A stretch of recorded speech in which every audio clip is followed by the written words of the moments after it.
दोस्तों target mission Madhuban में आपका स्वागत है। दोस्तों जैसा कि आप जानते हैं कि ये जो प्रैक्टिस सेट चल रहा है हम लोगों का एसएससी जीडी के लिए, ये दोस्तों एसएससी जीडी के लिए पर्सनली नहीं है। ये पर्टिकुलर आप सोचेंगे कि एसएससी जीडी का है, बट ये एसएससी जीडी के लिए नहीं है दोस्तों, है सबके लिए है। ये एसएससी जीडी का हमने क्वेश्चन को क्या किया, पिक किया है, लेकिन हर एक एग्जामों के लिए क्या है दोस्तों, ये बेनिफिशियल होगा। ठीक है, आप एसएससी का कोई भी एग्जाम दीजिए A to Z, और चाहे आप यूपी गवर्नमेंट का कोई भी एग्जाम दीजिए दोस्तों, वो सभी लोगों के लिए क्या होगा दोस्तों, यह हेल्पफुल होगा। ठीक है, तो आइए और इस सेशन को हम लोग क्या करते हैं, स्टार्ट करते हैं। आई होप सो दोस्तों आप लोग कॉपी पेन लेके बैठे होंगे और बहुत अच्छे तरीके से अपनी पढ़ाई भी कर रहे होंगे दोस्तों। तो आइए लेट्स हैव अ बिगिन। ठीक है दोस्तों, ठीक, आइए देखते हैं पहला क्वेश्चन। पहला क्वेश्चन को मैं पिक करता हूँ दोस्तों, यहाँ पे देखिए आप लोग, और ये पहला क्वेश्चन जो कि शानदार प्रश्न होगा। देखिए, निम्नलिखित में से कौन सा फोटोमेट्री या कहा जाता है इसको प्रकाश मापन के लिए एसआई आधारित यानी एसआई यूनिट है। ठीक है, मापन दृश्य प्रणाली के अनुसार प्रकाश को मापने का क्या है जी, विज्ञान है। तो ऑप्शन देखिए दोस्तों, एम्पियर, क्या एम्पियर होगा, क्या एम्पियर जानते हैं धारा का मात्रक होता है, मोल जानते हैं पदार्थ की मात्रा होती है, पदार्थ की मात्रा की एक मोल बराबर कुछ अंक भी होता है, कैंडेला जानते हैं, केल्विन में जानते हैं। तो क्या होगा दोस्तों, इसका आंसर क्या होगा दोस्तों, कैंडेला। और दोस्तों आप लोग ये भी जानते हैं कि जो फोटो क्या है, फोटोमेट्री है। यहाँ मैं लिखता हूँ दोस्तों, ध्यान से देखिएगा और टू बी ऑनेस्ट पढ़िएगा।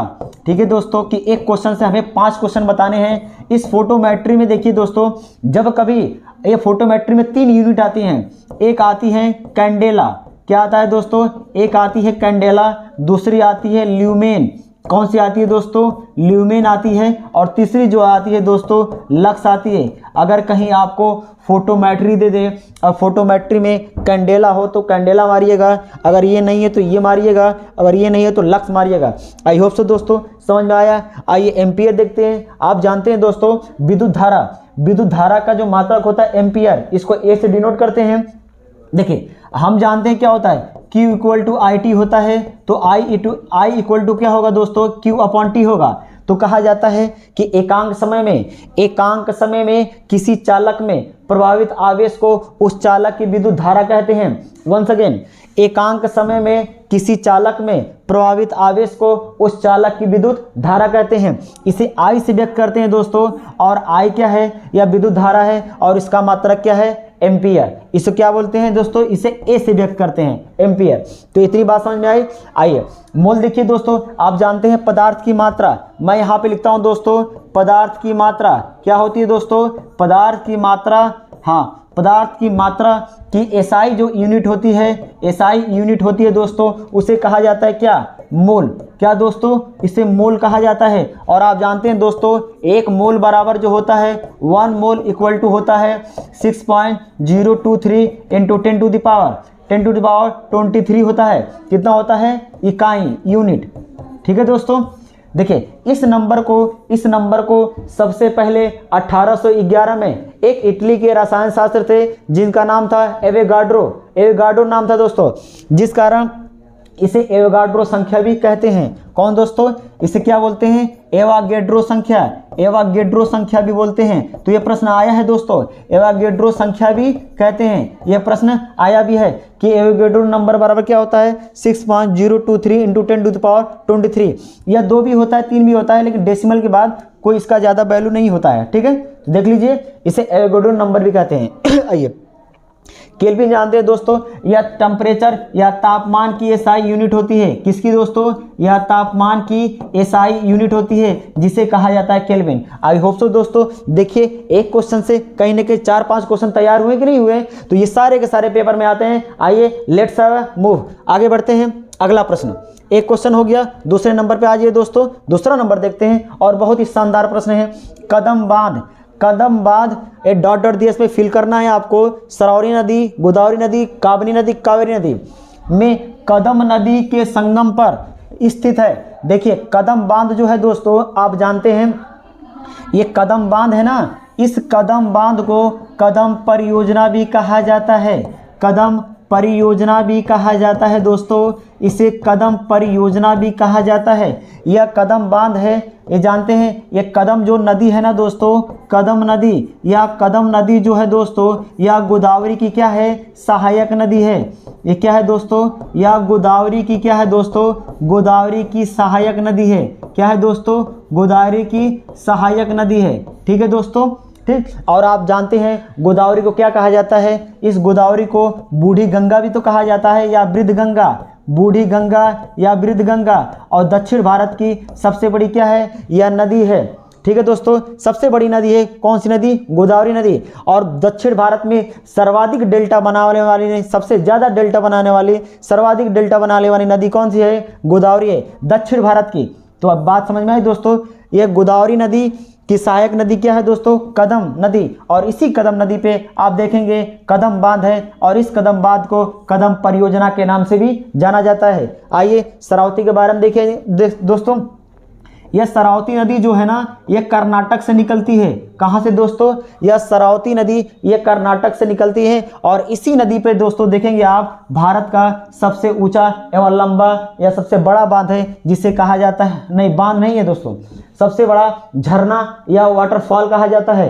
क्या कहा जाता है, जलप्रपात कहा जाता है। भारत का सबसे बड़ा या सबसे लंबा जलप्रपात क्या दोस्तों, झरना, जलप्रपात, जलप्रपात जिसका नाम है जोगिया गरसुप्पा, जोगिया गरसुप्पा कहा जाता है। क्या कहा जाता है दोस्तों, जोगिया गरसुप्पा। कहाँ पे है, कर्नाटक। कौन, किस नदी पर है, शरावती नदी पर। यह लगभग आपको देखने को मिलेगा 255 मीटर ऊंचा है। ठीक है दोस्तों, 255 मीटर ऊंचा शरावती नदी पर। गोदावरी समझ में आ गया। काबिनी देखते हैं दोस्तों, काबिनी, काबिनी जो नदी है दोस्तों, यह केरल के वायनाड जिले से निकलती है। कहाँ से निकलती है दोस्तों, यह केरल के वायनाड जिले से, केरल के वायनाड जिले से निकलती है। कहाँ से दोस्तों, वायनाड जिले से निकलती है ये। ठीक है, वायनाड जिले से निकलती है। और कावेरी के बारे में जानते हैं दोस्तों, कावेरी नदी अब यहाँ पे मैं लिखता हूँ कावेरी नदी दोस्तों, देखिए कावेरी नदी। और इस कावेरी नदी पे देखेंगे दोस्तों, कावेरी नदी पर इस कावेरी नदी को दक्षिण भारत की गंगा भी कहा जाता है। क्या कहा जाता है, दक्षिण भारत की गंगा भी कहा जाता है कावेरी नदी को। और इस नदी पे आप देखेंगे दोस्तों, दो बांध है, दो परियोजनाएं हैं जो बार बार पेपर में पूछा जाता है। एक जो परियोजना है दोस्तों, यह बांध है कृष्णराज सागर बांध, कृष्णराज सागर बांध। कौन दोस्तों, कृष्णराज सागर। यह आपको कर्नाटक में देखने को मिलेगा। ठीक है, और एक बांध है जिसे कहा जाता है, हाँ, मेट्टूर बांध। कौन सा दोस्तों, तमिलनाडु में एक मेट्टूर बांध है। कौन सा, तमिलनाडु में एक मेट्टूर बांध है, जिसे तमिलनाडु, TND तमिलनाडु में है। किस नदी पर है, कावेरी नदी। क्योंकि कर्नाटक से होते हुए यह तमिलनाडु के रास्ते निकल जाती है बंगाल की खाड़ी में। तो कर्नाटक में कृष्णराज सागर कर्नाटक में, अब मेट्टूर बांध कहाँ है दोस्तों, तमिलनाडु में है। किस नदी पर, कावेरी नदी पर। और यह इंपॉर्टेंट है दोस्तों। क्या है दोस्तों, इंपॉर्टेंट है। तो आइए दोस्तों देखिए, चारों ऑप्शन हो गया कि नहीं क्लियर। अब कहीं ना कहीं क्वेश्चन तैयार हो रहे हैं कि नहीं। आइए आगे बढ़ते हैं, लेट्स हैव अ मूव, आगे बढ़िए दोस्तों। और तीसरे नंबर पर आते हैं हम लोग। तीसरा नंबर देखिए, बांग्लादेश किस वर्ष तक पाकिस्तान का हिस्सा था। आप जानते हैं दोस्तों, 14 अगस्त 1947 को, 14 अगस्त 1947 को पाकिस्तान आज़ाद हुआ। और जो आज बांग्लादेश है उसे कहा जाता है पूर्वी पाकिस्तान। क्या दोस्तों, पूर्वी पाकिस्तान। और उधर क्या कहा जाता था उसको, पश्चिमी पाकिस्तान। क्या दोस्तों, पश्चिमी पाकिस्तान। जो ये पूर्वी पाकिस्तान है, ये पूर्वी पाकिस्तान, ये क्या है, 1971 में क्या हुआ 1971 में आज़ाद हुआ। 1971 में उस पूर्वी पाकिस्तान को बांग्लादेश के नाम से जाने जाने लगा। बांग्लादेश के नाम से जाना गया। ठीक है दोस्तों। और इसमें सबसे ज़्यादा इस पूर्वी पाकिस्तान को आज़ाद कराने का सबसे ज़्यादा मकसद इंडिया में जिसका था वो कौन था, उनका था, ये प्रधानमंत्री उस समय थी, आप जानते हैं, इंदिरा गांधी। कौन थी दोस्तों, इंदिरा गांधी प्रधानमंत्री थी। इन्होंने बहुत सारा सहयोग किया था, प्रधानमंत्री थी उस समय, प्रधानमंत्री। ठीक है, बहुत सारा सहयोग किया था प्रधानमंत्री। तो आई होप सो दोस्तों समझ में आ रहा है आप लोगों को। तो आइए आगे बढ़ते हैं और जानते हैं दोस्तों 1962 में भारत और चीन के साथ क्या हुआ दोस्तों, चीन के साथ युद्ध हुआ था ना, युद्ध हुआ था। और इसी युद्ध में जब चाइना वालों ने क्या कर लिया, अक्साई कश्मीर वाला हिस्सा में अक्साई चाइना है उसको क्या कर लिया है, कब्जा कर लिया है। आई होप सो दोस्तों समझ में आया। आइए आगे बढ़ते हैं, ठीक है। देखिए तीसरा क्वेश्चन हो गया। अब चौथे नंबर पे आते हैं दोस्तों, शानदार प्रश्न है ये। पानी के एक अणु में हाइड्रोजन की स्टडी नोट करते हैं और ऑक्सीजन, ठीक है, O2 ऑक्सीजन के द्रव्यमान का अनुपात। तो पानी के ना दोस्तों, ये पानी दिया है तो आप पानी का फार्मूला जानते हैं या जल का फार्मूला H2O होता है, ठीक है। इसको तोड़ा जाए H/O में, तो देखिए अगर मैं ऑक्सीजन को लिखूं दोस्तों तो इसको ऐसे लिखा जाता है 8O16 और इसको बोला जाता है दोस्तों परमाणु क्रमांक। क्या बोला जाता है दोस्तों, इसको बोलते हैं हम लोग क्या, परमाणु क्रमांक। इसको बोलते हैं हम लोग परमाणु भार या परमाणु द्रव्यमान। क्या दोस्तों, परमाणु भार या इसको हम लोग बोलते हैं क्या, परमाणु द्रव्यमान, ठीक है दोस्तों। तो आइए पूछा क्या है हम लोगों से, परमाणु द्रव्यमान पूछा है। तो हाइड्रोजन का क्या है, एक अणु होता है, एक अणु में 2 से इंटू करेंगे तो 2 हो गया। और इसका क्या है 16 होता है तो 16, तो काटेंगे तो कितना होगा दोस्तों 1/8। तो आंसर क्या होगा दोस्तों, आंसर जो होगा 1/8 होगा। लेकिन दोस्तों अगर कहीं परमाणु का पूछ दे, परमाणु क्रमांक का पूछ दे, ठीक है दोस्तों, परमाणु क्रमांक पूछ दे, परमाणु क्रमांक, तो परमाणु क्रमांक का रेशियो देखिए दोस्तों, यह कहीं ना कहीं 2 होगा हाइड्रोजन और ऑक्सीजन का, और यहाँ O का कितना होगा 8 होगा। इसको काटेंगे तो 1/4 कितना होगा 4 होगा। परमाणु क्रमांक जल का पूछे 1/4, परमाणु भार पूछे 1/8। तो आई होप सो समझ में आया। आगे बढ़ते हैं, ठीक है। 5वें नंबर पे आगे बढ़ते हैं। 5वां नंबर शानदार प्रश्न सूक्ष्म अर्थशास्त्र, ठीक है, माइक्रो इकोनॉमिक। हाँ, सूक्ष्म अर्थशास्त्र के जनक के रूप में किसे जाना जाता है, तो जानते हैं अल्फ्रेड मार्शल। आइए आगे बढ़ते हैं, सिंपल सा प्रश्न था ये। छठे नंबर देखते हैं दोस्तों।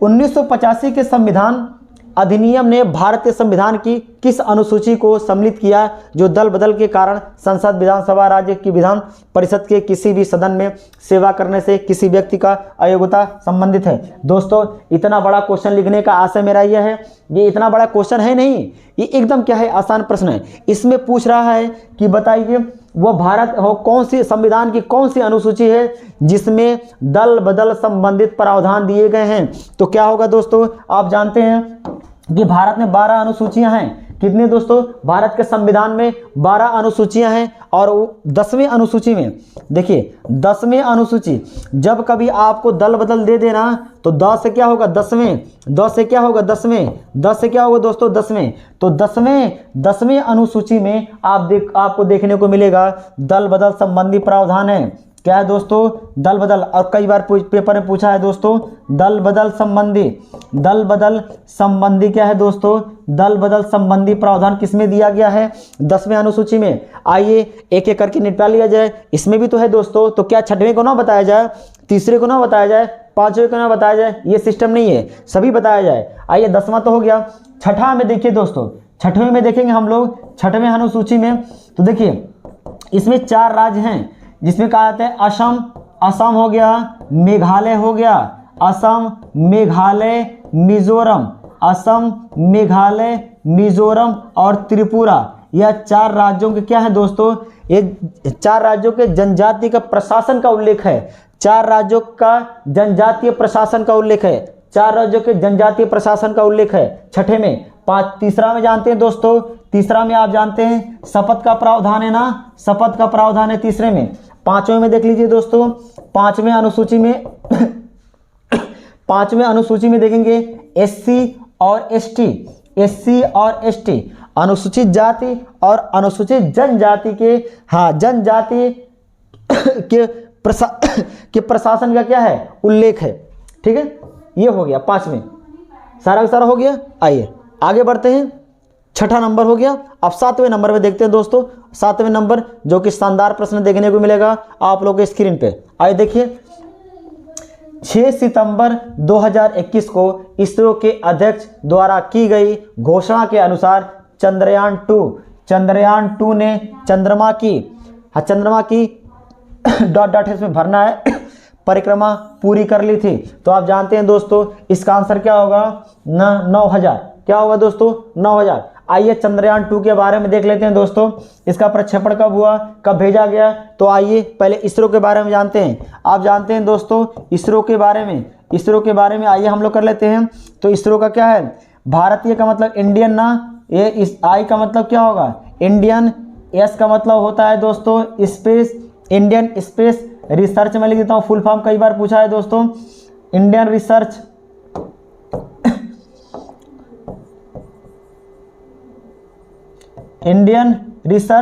क्या है, ऑर्गेनाइजेशन।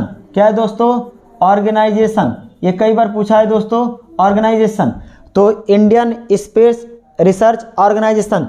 स्थापना देख लीजिए दोस्तों, आप जानते हैं स्थापना, ठीक है। स्थापना वर्ष कब हुआ था, यह 15 अगस्त 1969 को क्या हुआ दोस्तों, इसका स्थापना हुआ। इसका हेडक्वार्टर देख लीजिए दोस्तों, हेडक्वार्टर आप जानते हैं दोस्तों बंगलुरु ना, क्या है दोस्तों, बंगलुरु या बंगलोर भी कहा जाता है पहले, अब नाम चेंज हो गया बंगलुरु। ये कर्नाटक में है।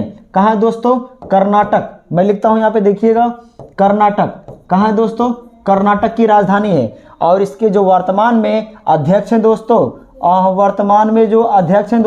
क्या है, एस सोमनाथ हैं। कौन है दोस्तों, एस सोमनाथ हैं। कौन है दोस्तों, एस सोमनाथ हैं वर्तमान में अध्यक्ष। आइए इसरो के बारे में हम लोग जान गए। आइए हम लोग थोड़ा चंद्रयान के बारे में जानिए। ये चंद्रयान 2, तो चंद्रयान 2 का मतलब ये है दोस्तों कि चंद्रयान फर्स्ट देखेंगे आप लोग दोस्तों। चंद्रयान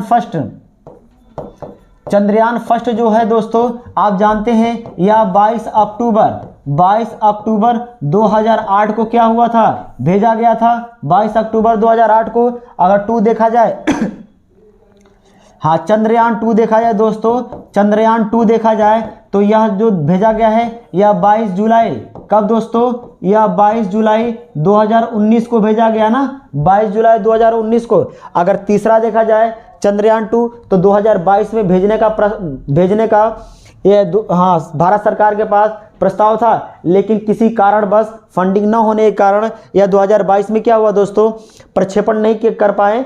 लेकिन 2023 में मई और जून महीने में 2023 में क्या प्रस्तावित है, चंद्रयान 3 को भेजने के लिए। आई होप सो दोस्तों आप लोगों को समझ में आया। आइए देखिए आगे बढ़ते हैं हम लोग। हाँ आगे बढ़ते हैं, 7वां हो गया। अब 8वें नंबर पे आइए दोस्तों, 8वें नंबर देखते हैं। अगस्त 2021 में प्रधानमंत्री नरेंद्र मोदी ने घोषणा किया कि राजीव गांधी खेल रत्न अवार्ड को या पुरस्कार का नाम बदलकर किसके नाम पे रखा जाए। तो आप जानते हैं दोस्तों मेजर ध्यानचंद खेल रत्न अवार्ड इसका नाम चेंज हो गया है। तो क्या होगा दोस्तों, राजीव गांधी खेल रत्न अवार्ड सबसे पहले आप जानते हैं हाँ विश्वनाथन आनंद को दिया गया है। सबसे पहले कब दिया गया था, 92 में सबसे पहले दिया गया था विश्वनाथन आनंद को पहली बार। कौन सा पुरस्कार, राजीव गांधी। अब इसका नाम क्या हो गया है, मेजर ध्यानचंद पुरस्कार। आइए आप जानते हैं, और मेजर ध्यानचंद का आप जानते हैं कहाँ संबंधित है, यह उत्तर प्रदेश के इलाहाबाद या प्रयागराज से संबंधित है, ठीक है। और इन्हीं के जन्म दिवस पे 29 अगस्त को राष्ट्रीय खेल दिवस के रूप में मनाया जाता है। कब, 29 अगस्त को राष्ट्रीय खेल दिवस। आइए आगे बढ़ते हैं 9वें नंबर पे, और यह 9वां नंबर जो है शानदार प्रश्न है दोस्तों, जानदार और शानदार। सुमो कुश्ती खेल का उद्गम किस देश को माना जाता है। सुमो कुश्ती आप जानते हैं, सुमो कुश्ती तो कौन सा होगा दोस्तों, आंसर जापान। आइए वियतनाम का ना बताएं, इसका नाम बताएं, सबका बताया जाएगा। देख लीजिए वियतनाम का मैं यहाँ पे लिख रहा हूँ दोस्तों। देखिए वियतनाम का देखेंगे आप लोग, किक बॉल है। कौन सा है दोस्तों, आइए टकराव या इसको बोला जाता है किक बॉल। क्या दोस्तों, इसको बोला जाता है किक बॉल, ठीक है, किक बॉल है, ठीक। आइए इंडोनेशिया का जानते हैं दोस्तों, बैडमिंटन है। क्या है दोस्तों, बैडमिंटन, राष्ट्रीय खेल बैडमिंटन, ठीक है, ये हो गया। दक्षिण कोरिया देखिए ताइक्वांडो है। क्या है दोस्तों, ताइक्वांडो। क्या है दोस्तों, ताइक्वांडो एक प्रकार का जानते हैं बॉक्सिंग होता है इसमें। क्या है, ताइक्वांडो एक प्रकार की बॉक्सिंग होती है।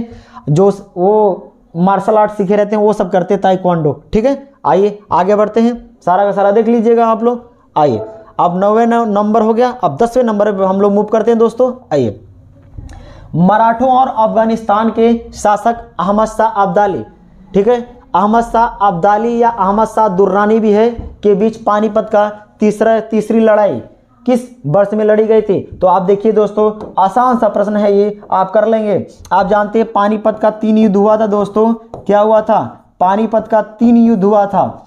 3 युद्ध हुआ था, पहला, दूसरा, तीसरा। पहला जो हुआ था दोस्तों 1526 में हुआ था, यह हुआ था बाबर किसके बीच? बाबर वर्सेस इब्राहिम लोदी के बीच। इब्राहिम लोदी के बीच हुआ था ना दोस्तों। और दूसरा जो हुआ था दोस्तों 1556 में हुआ था। 1556 में अकबर और हेमू के बीच, किसके बीच दोस्तों? अकबर वर्सेस हेमू के बीच हुआ था दोस्तों। ठीक है, तीसरा देखिए दोस्तों, तीसरा 1761 में। तीसरा क्या दोस्तों? 1761 में जो हुआ था, यह देखिए यहाँ पे अहमद शाह अब्दाली या अहमद शाह दुर्रानी भी आ सकता है, या आ सकता है अफगान भी दे सकता है, या अफगानिस्तान भी दे सकता है, या अफगानी दे सकता है। ठीक है, तो मैं यहाँ पे लिख रहा हूँ अहमद शाह अब्दाली। क्या दोस्तों? अहमद शाह दुर्रानी या अहमद शाह अब्दाली बोल सकते हैं आप इसको। अहमद शाह अब्दाली वर्सेस, ठीक है दोस्तों, मराठों के बीच हुआ था। किसके बीच दोस्तों? मराठों के बीच। अब विजय कौन हुआ था? पहले पानीपत में बाबर विजय हुआ पहले में, दूसरे में जो हुआ अकबर विजय हुआ, तीसरे में अहमद शाह अब्दाली विजय हुआ। पहले में हारा कौन? इब्राहिम लोदी। दूसरे में हारा कौन? हेमू। तीसरे में कौन हारा? मराठे हारे थे। आइए आगे बढ़ते हैं। हाँ, 10वां नंबर प्रश्न है। 10वां तो हो गया दोस्तों। आइए 11 नंबर देखते हैं, बहुत ही शानदार प्रश्न है ये। भारत के स्वतंत्रता आंदोलन के दौरान ग्रेट ब्रिटेन के किस प्रधानमंत्री द्वारा 1932 में सांप्रदायिक का मतलब जानते हैं दोस्तों, ये जाति से संबंधित है, जाति से संबंधित सांप्रदायिक पंचायत की घोषणा की गई थी। तो आप जानते हैं सांप्रदायिक पंचायत कहीं भी आ जाएगा तो आप क्या लगाएंगे दोस्तों? James Ramsay MacDonald. तो आंसर क्या होगा दोस्तों? Option number D, James Ramsay MacDonald. देखिए यह 16 अगस्त की बात है दोस्तों, 16 अगस्त 1932 की बात है। ठीक है, यह ब्रिटेन का जो प्रधानमंत्री जो था रैमजे मैकडोनाल्ड, इन्होंने क्या किया था? जातिगत रूप से एक सांप्रदायिक पंचायत बनाया और उसमें कहा था कि हिंदुओं को क्या किया जाए? हिंदुओं से दलितों को अलग किया जाए, एक अलग से क्या निर्वाचक मंडल बनाया जाए और उनको अलग से उनको अलग से वोट देने के लिए और चुनाव लड़ने के लिए क्या तैयार किया जाए अलग से। तो उसका कहीं ना कहीं दोस्तों भारत पे उसका बुरा प्रभाव पड़ रहा था, जिसके कारण महात्मा गांधी के साथ बहुत सारे क्या थे आंदोलनकारी जो थे वो अनशन पे बैठ गए और इसको क्या किया? विफल किया, थोड़ा बहुत विफल हो गया ये। ठीक है, तो आइए आगे बढ़ते हैं। ये हो गया, कब की बात है ये? 16 अगस्त 1932 की बात है। क्या है? सांप्रदायिक पंचायत। किसके शासनकाल में कौन प्रधानमंत्री था? James Ramsay MacDonald. आइए आगे बढ़ते हैं। 11 नंबर हो गया दोस्तों। आइए हम लोग 12 नंबर देखते हैं दोस्तों, और एक शानदार प्रश्न के साथ। भारत के निम्नलिखित है, ये थोड़ा सा मिस्टेक हो गया मेरे से, इसके लिए मैं सॉरी माफी चाहता हूं। भारत में निम्नलिखित में से किस शहर में भारत में सप्तक संगीत समारोह मनाया जाता है? ठीक है दोस्तों, तो आइए आगे देखते हैं हम लोग। सप्तक संगीत जो समारोह है दोस्तों, सप्तक संगीत समारोह, इसका जो आंसर होगा यह क्या है? अहमदाबाद गुजरात। या 13 दिन तक चलने वाला क्या है दोस्तों? समारोह है। क्या है दोस्तों? या 13 दिन तक चलने वाला क्या है? चलने वाला ये समारोह है। ठीक है, समारोह। ठीक है दोस्तों। अब देखिए लखनऊ में आप जानते हैं दोस्तों, लखनऊ में भी क्या एक लखनऊ समारोह भी मनाया जाता है। ठीक है, लखनऊ क्या समारोह भी मनाया जाता है उसका नाम लखनऊ समारोह ही है, और एक नाम उसका आता है भोपाल। आइए भोपाल देखिए दोस्तों, भोपाल में आप देखेंगे भोपाल समारोह है। क्या है दोस्तों? भोपाल समारोह है, मनाया जाता है समारोह।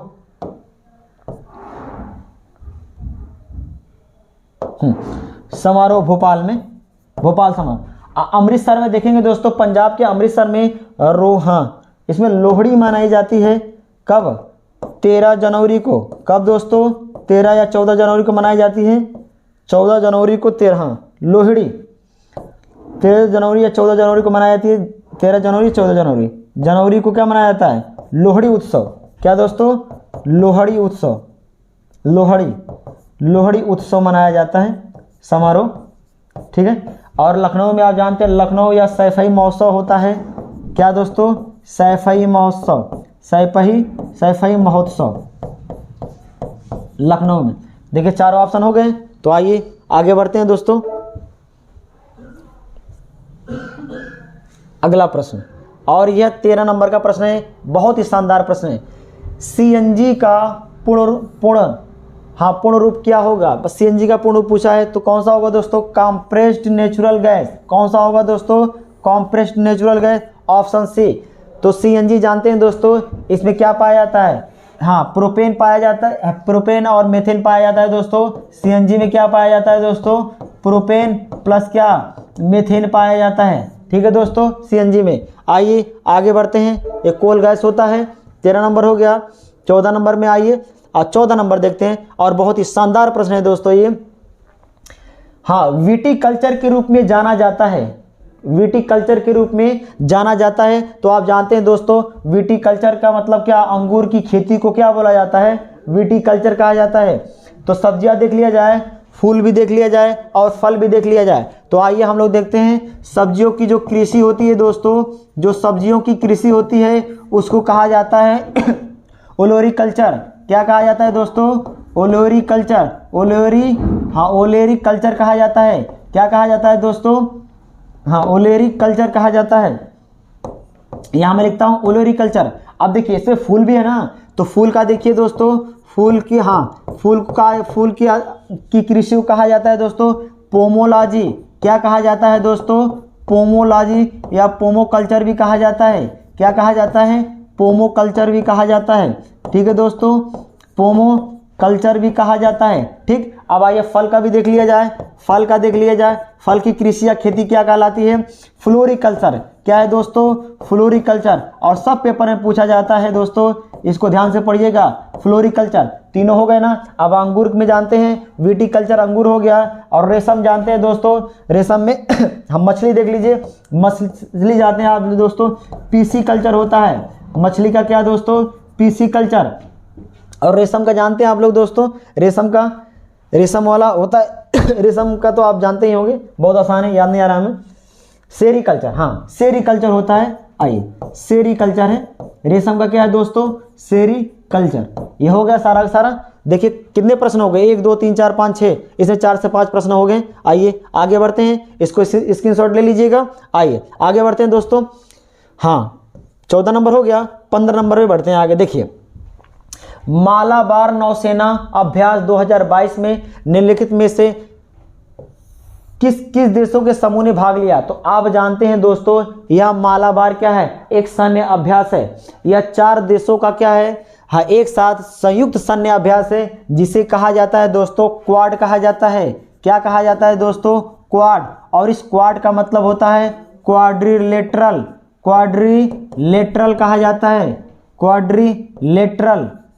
क्वाड्रिलेटरल कहा जाता है दोस्तों। सिक्योरिटी, क्या कहा जाता है? हाँ सिक्योरिटी कहा जाता है दोस्तों, क्वाड्रिलेटरल सिक्योरिटी, सॉरी हाँ क्वाड समझ रहे हैं दोस्तों, क्वाड्रिलेटरल सिक्योरिटी डायलॉग होता है। क्या होता है दोस्तों? डायलॉग, ठीक। तो क्वाड्रिलेटरल चतुर्भुज सुरक्षा होता है और संवाद होता है। चतुर्भुज सुरक्षा संवाद, इसकी जो स्थापना हुई थी दोस्तों 2007 में हुई थी क्वाड की स्थापना। और यह एक संगठन है कितने देशों का? 4 देशों का। तो इसमें आता है भारत, ऑस्ट्रेलिया, जापान, अमेरिका। तो ऑप्शन कौन होगा दोस्तों? Bharat, Australia, Japan, America.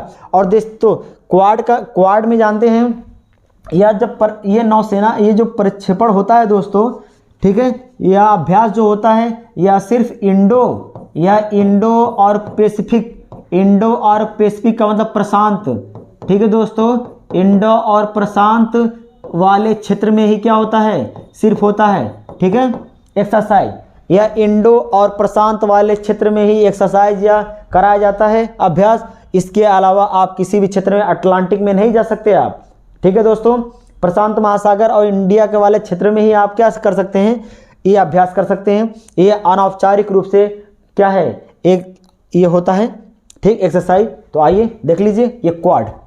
अब आगे बढ़ते हैं, 15 नंबर हो गया दोस्तों। अब 16 नंबर आइए, और शानदार प्रश्न है दोस्तों, ये तो छप जाएगा पेपर में। आए, टू लाइन्स पुस्तक के लेखक कौन है? BS नायपाल, अरविंद अडिगा, सलमान रुश्दी या विक्रम सेठ? तो आप जानते हैं दोस्तों इसका आंसर क्या होगा, विक्रम सेठ। तो आइए एक एक करके देख लिया जाए। सबसे पहले हम लोग देखते हैं विक्रम के बारे में। हम लोग किसके बारे में, विक्रम सेठ के बारे में देख लेते हैं दोस्तों। इनकी 3 उपन्यास है। एक तो हो गया यहाँ पे टू लाइन्स, पहला क्या है दोस्तों, टू लाइन्स है ना, टू लाइफ्स है, टू लाइफ्स है दोस्तों। क्या है दोस्तों, टू लाइफ्स है, ठीक। अब दूसरा देखिए दोस्तों, दूसरा हम लोग देखेंगे, हाँ, गोल्डन टेम्पल। कौन सा दोस्तों, गोल्डन टेम्पल है। क्या दोस्तों, गोल्डन टेम्पल है, टेम्पल, ठीक। हाँ, एक और है द सुटेबल बॉय। क्या है दोस्तों, the suitable boy, suitable boy. क्या दोस्तों, सुटेबल बॉय है, ठीक, सुटेबल बॉय, ठीक है दोस्तों। इतनी बात समझ में आई आप लोगों को? तो विक्रम सेठ की देख लीजिए, 3 उपन्यास है, तीनों देख लीजिएगा। अब आइए, अब इसमें BS नायपाल है ना, तो BS नायपाल के बारे में भी देख लेते हैं दोस्तों। BS नायपाल BS नायपाल के बारे में देख लेते हैं दोस्तों, ठीक है। BS नायपाल के बारे में देखिए, BS नायपाल की दोस्तों 2 उपन्यास है। एक है आ हाउस फॉर, क्या, आ हाउस फॉर मिस्टर विश्वास, आ हाउस, मैं लिख देता हूं यहाँ पे, आ हाउस फॉर मिस्टर विश्वास, मिस्टर विश्वास, मिस्टर विश्वास, ठीक है। और एक और है दोस्तों, ये भी जानते हैं, एन एरिया ऑफ डार्कनेस। क्या है दोस्तों, an area of darkness, an area of darkness, ठीक है, एन एरिया ऑफ डार्कनेस। लेकिन दोस्तों अगर पूछ दे एन एरा ऑफ डार्कनेस किसकी है, एन एरा ऑफ डार्कनेस पूछ दे दोस्तों, एन एरा ऑफ डार्कनेस पूछ दे दोस्तों, डार्कनेस, तो आप जानते किसकी है, शशि थरूर की है। किसकी है दोस्तों, शशि थरूर की। और शशि थरूर जानते हैं दोस्तों, ये कांग्रेसी नेता है, कांग्रेसी सांसद हैं ये। क्या है दोस्तों, ये कांग्रेसी सांसद हैं, कांग्रेसी सांसद या नेता भी बोल सकते हैं आप, ठीक है दोस्तों, शशि थरूर। इनकी पुस्तक का क्या नाम है, एन एरा ऑफ डार्कनेस। और BS Naipal an area of darkness है, ठीक है। तो अंतर स्पष्ट कर लीजिएगा। अब आइए अरविंद अडिगा के बारे में देखते हैं दोस्तों। अरविंद अडिगा, इनकी एक पुस्तक है दोस्तों, अरविंद अडिगा की, व्हाइट एलिफेंट। क्या है दोस्तों, हाँ, व्हाइट टाइगर है, सॉरी, व्हाइट टाइगर है, अरविंद अडिगा। यहां लिख देता हूं व्हाइट टाइगर, इनकी एक पुस्तक है व्हाइट टाइगर। और इस व्हाइट टाइगर के लिए दोस्तों 2008 में इनको क्या मिला था, मैन बुकर पुरस्कार से सम्मानित किया गया दोस्तों। क्या दोस्तों, मैन बुकर पुरस्कार से, मैन बुकर पुरस्कार से इनको 2008 में इस व्हाइट टाइगर के लिए अरविंद अडिगा को मिला है, ठीक है दोस्तों। सलमान रुश्दी भी आ गया। सलमान रुश्दी के बारे में आइए देखते हैं दोस्तों, ठीक है। डार्कनेस हो गया ना हाँ, चलिए आगे बढ़ते हैं। सलमान रुश्दी का हमें याद नहीं आ रहा है दोस्तों, ये इसका है, याद नहीं आ रहा है, आगे बढ़िए, इसको कमेंट में लिख दीजिएगा आप लोग। सलमान रुश्दी का हमें याद नहीं आ रहा है। मिडनाइट, हाँ, मिडनाइट है शायद इनका, मिडनाइट चिल्ड्रेन। हाँ, सलमान रुश्दी का जो है दोस्तों मिडनाइट, क्या है दोस्तों, मिडनाइट चिल्ड्रेन है, याद आ गया, चिल्ड्रेन है, मिडनाइट चिल्ड्रेन। क्या है दोस्तों, मिडनाइट चिल्ड्रेन। और इनको 1981 में इस मिडनाइट चिल्ड्रेन के लिए दोस्तों क्या मिला, बुकर पुरस्कार से सम्मानित किया गया। कब दोस्तों, 1981 में बुकर पुरस्कार से सम्मानित किया गया। किनको, सलमान रुश्दी को, ठीक। और यह ब्रिटिश इंडियन क्या है, नागरिक है। भारत में पैदा हुए थे लेकिन ब्रिटिश की क्या नागरिकता ले लिए हैं, जिस कारण से ब्रिटिश इंडिया नागरिकता कहा जाता है। आइए, मिडनाइट चिल्ड्रेन, आगे बढ़ते हैं, देख लीजिए। अब 17 नंबर क्वेश्चन, जो कि शानदार प्रश्न है दोस्तों, ठीक। हाँ, निम्नलिखित में से कौन मेसोपोटामिया, और मेसोपोटामिया जानते हैं आप लोग दोस्तों, मेसोपोटामिया की राजधानी आप जानते हैं बेबीलोन है ना, बेबीलोन क्या है दोस्तों, बेबीलोन है। मेसोपोटामिया की जो सभ्यता है दोस्तों, मेसोपोटामिया की जो राजधानी, पहले लिख लीजिएगा, राजधानी जो है दोस्तों बेबीलोन है। क्या है दोस्तों, बेबीलोन, ये पूछा जाता है पेपर में। और इस मेसोपोटामिया की सभ्यता दो नदियों के द्वारा माना जाता है, जिसे दजला फरात नदी, क्या दोस्तों, दजला फरात नदी, और इस दजला फरात को टाइग्रिस भी कहा जाता है, टिग्रिस भी कहा जाता है, टिग्रिस या टाइग्रिस भी कहा जाता है, टिग्रिस नदी भी कहा जाता है। और इतनी बात समझ में आई। तो इसमें निम्नलिखित में से कौन मेसोपोटामिया की भाषा नहीं है, दजला फरा, तो इसमें जानते हैं दोस्तों, इसमें होगा एलामाइट है, एरोमाइट है, हाँ अक्कादियन है तो एलामाइट होगा, ऑप्शन क्या होगा ए। आइए आगे बढ़ते हैं। 17 18 नंबर देखिए दोस्तों, 18 नंबर, अब देखिए कितना बढ़िया क्वेश्चन आ गया। स्वतंत्रता सेनानी चंद्रशेखर आजाद ने किस शहर में ब्रिटिश पुलिस द्वारा घेर लिए जाने पर खुद को गोली मार ली थी? तो आप जानते हैं दोस्तों, इलाहाबाद या प्रयागराज में, इलाहाबाद या प्रयागराज में कंपनी गार्डन है, जिसे कहा जाता है चंद्रशेखर आजाद पार्क। ठीक है, क्या कहा जाता है दोस्तों, आजाद पार्क या चंद्रशेखर आजाद पार्क, या इसको कहा जाता है कंपनी गार्डन भी कहा जाता है दोस्तों। क्या कहा जाता है, कंपनी गार्डन भी कहा जाता है, या चंद्रशेखर आजाद पार्क भी कहा जाता है। क्या कहा जाता है दोस्तों, चंद्रशेखर आजाद पार्क भी कहा जाता है, चंद्रशेखर आजाद पार्क कहा जाता है। और इसी पार्क में दोस्तों जानते हैं, अपने आप को, इस स्वयं को ही क्या कर लिया इन्होंने, जब देखा कि क्या है, एक गोली बचा हुआ है और सारे सैनिकों ने, ब्रिटिश सैनिक थे, सारे सैनिकों ने घेर लिया है, तो खुद को ही क्या कर लिया, गोली मार लिया अपने आप को। तो क्या होगा दोस्तों, इलाहाबाद या प्रयागराज। तो आइए आगे बढ़ते हैं दोस्तों। एमपी में इनका जन्म हुआ था। ठीक, तो अगला प्रश्न है 19 नंबर, और ये शानदार प्रश्न है दोस्तों।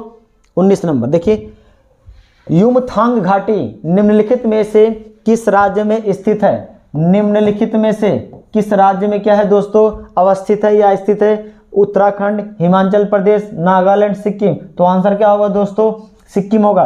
तो आइए सिक्किम में जो घाटियां हैं उसको देख लिया जाए दोस्तों। सिक्किम में घाटी देख लिया जाए तो सिक्किम में आपको दो घाटियां देखने को मिलेंगी। एक तो यहाँ पे लिखा है ऑप्शन में, युमथांग घाटी। कौन दोस्तों, युमथांग घाटी। और एक देखिए, इस सिक्किम में दोस्तों फूलों की घाटी भी पाई जाती है। क्या दोस्तों, इसमें भी पाया जाता है फूलों की घाटी। क्या दोस्तों, इसमें भी फूलों की घाटी भी पाया जाता है दोस्तों। ठीक है, ये हो गया। आइए उत्तराखंड को समेट दिया जाए, हिमाचल प्रदेश को और नागालैंड को। उत्तराखंड में देखेंगे दोस्तों, उत्तराखंड में तीन चीज़ें मिलेंगे। सबसे पहले इसमें आप देखेंगे दून देखने को मिलेगा और देखने को मिलेगा द्वार। ठीक है दोस्तों, क्योंकि मध्य हिमालय और शिवालय के बीच में उत्तराखंड में घाटियाँ पाई जाती हैं, जिसे कहा जाता है दून और देहरादून। इस दून से बनता है दोस्तों, इस दून से बनता है देहरादून। क्या बनता है दोस्तों, दून से देहरादून। और द्वार से बनता है दोस्तों हरिद्वार। क्या बनता है दोस्तों, द्वार से हरिद्वार। और यहाँ पे देखने को मिलता है जिस तरीके से फूलों घाटी है, उत्तराखंड में भी दोस्तों देखने को मिलेगा फूलों की घाटी। उत्तराखंड में भी फूलों की घाटी देखने को मिलेगा। ठीक है दोस्तों, इतनी बात समझ में आई। आइए हिमाचल प्रदेश को समेट लिया जाए। हिमाचल प्रदेश में आप लोगों को 4 घाटियां देखने को मिलती हैं दोस्तों। पहला घाटी आप जानते हैं कुल्लू मनाली घाटी है, तो मैं लिखता हूं यहाँ पे कुल्लू घाटी। ठीक है दोस्तों, इस कुल्लू घाटी को भारत का हनीमूनर्स जो होते हैं, जो हनीमून मनाने जाते हैं, इसे हनीमूनर्स का स्वर्ग भी कहा जाता है, कुल्लू घाटी। और आप देखें कांगड़ा घाटी भी है। क्या दोस्तों, कांगड़ा घाटी भी है। और फिर आप देखेंगे किन्नौर घाटी है। कौन सी घाटी है दोस्तों, किन्नौर घाटी। और एक देखने को मिलेगा सतलज घाटी भी है। ठीक है दोस्तों, सतलज घाटी। तो आइए, ये 4 घाटियां हैं और इस कुल्लू घाटी को, इसे हनीमूनर्स का स्वर्ग भी कहा जाता है। हनीमूनर्स का स्वर्ग भी कहा जाता है कुल्लू या मनाली घाटी को, यहाँ पे है। ठीक है, आइए नागालैंड में देख लिया जाए। नागालैंड में एक बहुत ही पॉपुलर घाटी है जिसे कहा जाता है जोखू की घाटी। जोखू घाटी कौन सी है दोस्तों, जोखू घाटी है। जोखू घाटी कहाँ पे दोस्तों, ये आपको देखने को मिलेगा नागालैंड में। देखिए कहीं ना कहीं एक क्वेश्चन से कई क्वेश्चन तैयार हुआ कि नहीं दोस्तों, तो इससे आप लोग काफ़ी बेनिफिट मिलेगा, बहुत ही ज़्यादा इससे फ़ायदा मिलेगा। तो आइए आगे बढ़ते हैं, लास्ट क्वेश्चन आज का, ठीक है। हाँ ये देखिए दोस्तों, शानदार प्रश्न है। अंतर्राष्ट्रीय क्रिकेट परिषद इंटरनेशनल क्रिकेट काउंसिल बोर्ड ने नवंबर 2020 में अंतर्राष्ट्रीय क्रिकेट के लिए न्यूनतम आयु नीति की घोषणा की है। इस नीति के अनुसार एक खिलाड़ी को विश्व स्तर पर क्रिकेट खेलने के लिए कम से कम कितनी वर्ष होनी चाहिए? तो आंसर जानते हैं दोस्तों, बीसीसीआई ने क्या कर दिया, आईसीसी ने बनाया है कि कम से कम अगर कोई 15 वर्ष से नीचे का अगर कोई व्यक्ति, कोई खिलाड़ी होगा, एथलीट होगा क्रिकेट में, वो नहीं खेल पाएगा, कम से कम उसको 15 वर्ष से ऊपर ही होना चाहिए। तो आईसीसी का आइए हम लोग देख लेते हैं आईसीसी के बारे में। तो आईसीसी के बारे में जानते हैं दोस्तों, इसकी स्थापना आप जानते हैं दोस्तों, इसका स्थापना जो हुआ है 1909 में हुआ है ना दोस्तों, इसकी स्थापना क्या 1909 में। और ये भी जानते हैं दोस्तों, इसका हेडक्वार्टर यानी इसका मुख्यालय है दोस्तों, इसका मुख्यालय दुबई में है ना। इसका मुख्यालय कहाँ है, दुबई में है दोस्तों, यूएई में है, ठीक है दोस्तों। और इसके क्या है वर्तमान में अध्यक्ष जानते हैं दोस्तों, अध्यक्ष इसका वर्तमान में अध्यक्ष पता होगा, जिसका आता है जॉर्ज बर्गले। कौन है दोस्तों, जॉर्ज बर्गले, क्या है बर्गले, वर्तमान में इसके अध्यक्ष हैं। तो ये 20 क्वेश्चन का सीरीज था दोस्तों, यह 20 क्वेश्चन आप लोगों के सामने हमने करा दिया। और इस 20 क्वेश्चन से कहीं ना कहीं दोस्तों आप लोगों को 60 से 70 क्वेश्चन मिले होंगे, जो सारे एग्जाम के लिए क्या है महत्वपूर्ण है। ये एक एग्जाम के लिए कवर नहीं किया गया है दोस्तों, बहुत सारे एग्जाम को कवर करके ये प्रैक्टिस सेट बनाया गया है, जो आपके लिए क्या है काफ़ी हेल्पफुल होगा, काफ़ी बेनिफिशियल होगा। तो इसी के साथ मैं दोस्तों आप लोगों से विदा लूँगा, ठीक है। और इसको क्या करिएगा, अपने दोस्तों के साथ शेयर भी करिएगा, जिसने सब्सक्राइब नहीं किया वो सब्सक्राइब कर लेंगे प्लीज़। और हाँ, जिससे दोस्तों आप लोग देखिए, एक बात मैं बताता हूँ आप लोगों को कि अगर आप लोग वीडियो को शेयर करते हैं, कमेंट भी थोड़ा करते हैं, तो कहीं ना कहीं हम लोग को उससे ऊर्जा मिलती है, ठीक है, कि और भी बेहतर से बेहतर करने की कोशिश करते हैं। तो आप इसको शेयर करेंगे, ज़्यादा से ज़्यादा वॉचिंग होगी, तो कहीं ना कहीं हम लोग को उससे मोटिवेट भी मिलेगा, अब मोटिवेशन ज़्यादा मिलेगा, जिससे और भी अच्छे तरीके से वीडियो क्या करेंगे हम लोग बनाएंगे, जनरेट करेंगे, और आप लोगों के लिए क्या सिलेक्शन में बाधा ना हो। तो इसी के साथ मैं आपसे विदा लेता हूँ, नेक्स्ट वीडियो में मिलेंगे। जय हिंद, जय भारत।